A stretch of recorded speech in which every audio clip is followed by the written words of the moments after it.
My topic is basically on series number 4, which is how do you spot a genuine network marketing company, right? As we all know that network marketing industry is a very I won't say not regulated, but unlike the financial industry, like the insurance industry, the property industry, the banking industry, the medical industry, so many of these industries, they are somehow regulated by a central body. Like insurance industry, they are regulated by the central bank of the particular country. Governments has a lot of control in this industry.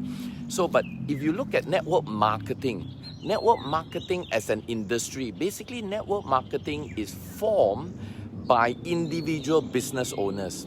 So, and it is just basically a business model. It is just a new way of business process from the manufacturer, from the source, whether you are a manufacturer of a product, you are a supplier of a services. Your business deals directly with the end user through a network of distributors. That is the reason it's being called network marketing, because it's a network of distributors marketing and selling your product and services. That is called a network marketing industry. So it's basically formed by a group of individual or corporate business owners, and therefore the regulation is not as regulated comparing to, let's say, you talk about the insurance industry, the property industry, the healthcare industry. Those are very, very regulated.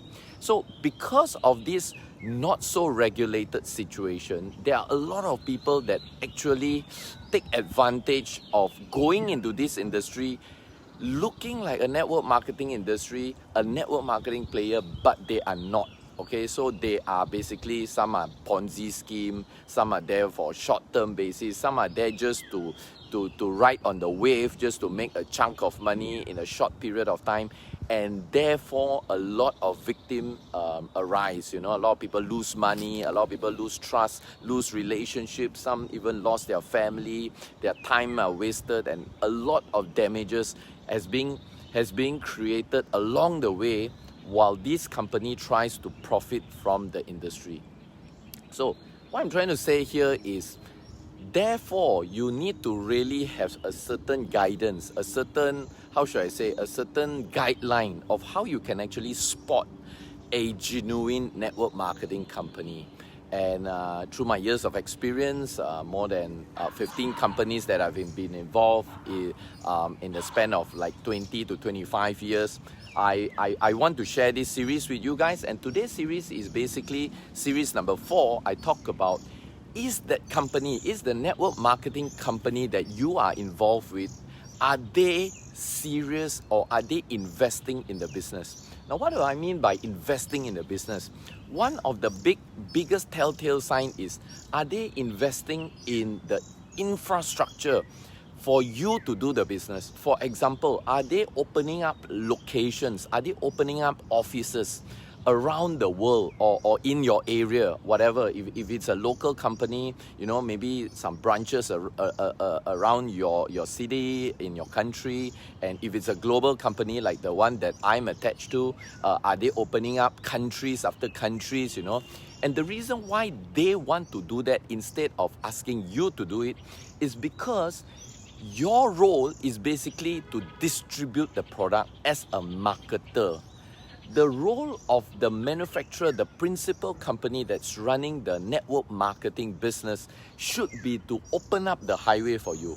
Now, I've been involved with many types of different network marketing. Some of them, as I mentioned, the one that looks like it, feels like it, thinks like it, but they are not it.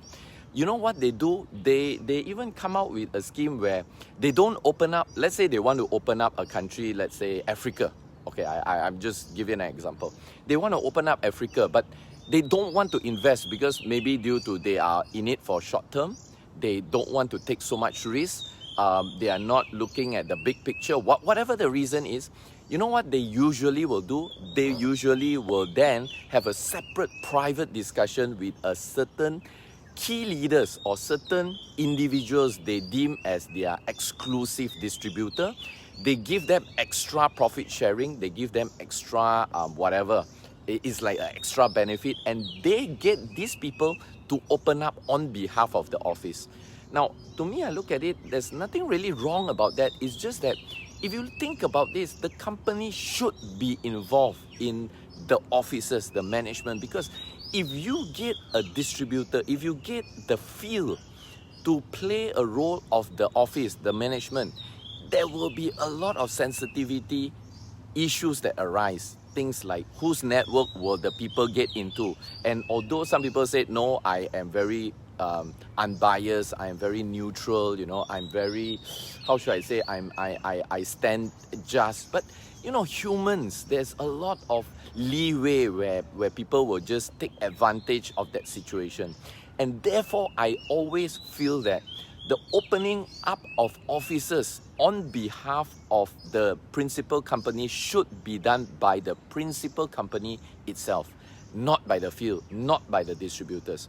So here lies the fact that then the company must have enough bullets, they must have enough funds, they must have enough marketing expenses, marketing budget to do that. And I know there are some companies, of course, some company, you may argue in a sense that, you know, not every company is a big company, a Fortune 500 company, a global company, I understand. But there is something called leverage. So what some companies, for example, the company that I represent, Enagic, they will even work with a bank to get loans, to secure loans. In other words, they are taking the risk of marketing rather than putting the risk onto the distributor.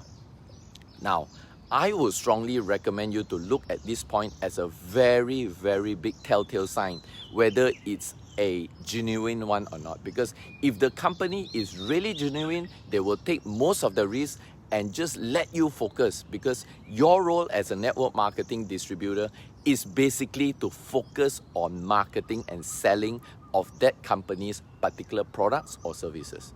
That is basically how I look at one of the very important aspects of spotting a genuine network marketing. So are they willing to invest? Are they willing to invest in the staffs? Are they willing to invest in, you know, in the training, in the system, in opening up offices? Because to be very frank, through my years of experience in this industry, different types of company, different product, it's not easy, guys, especially when you talk about legitimate companies where you need to get certification, you need to get proper licensing, you need to get certain things done correctly according to that particular country's rules and regulation. A lot of time, effort, resources, money involved. So if this is going to be played by the distributor, so what does it tell you about the heartbeat of the company? I mean, you just think about it for a while. Nothing wrong, nothing right about it, but just think of this concept, think of this idea.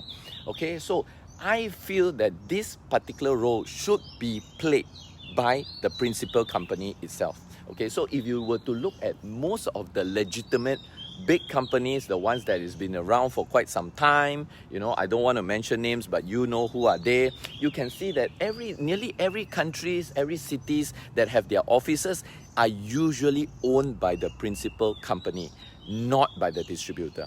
Okay, so that is one aspect that I spot on basically how you spot a genuine network marketing company. All right, guys, so once again, if you like today's session, give me a good comment there. Tell me how you feel. If you have some similarity in what I'm sharing here, you may want to put a comment there.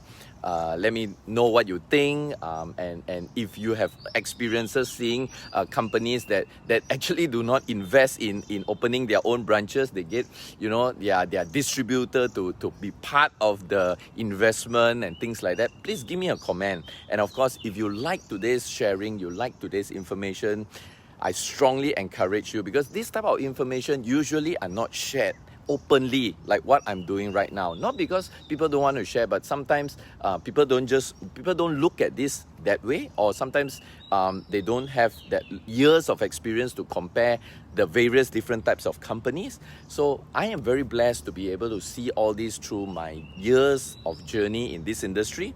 I'm sharing this with you. So if you think today's session is very beneficial, I strongly encourage you, click that share button over there so that this information can find its way right out to the world, and maybe it may help somebody somewhere out there.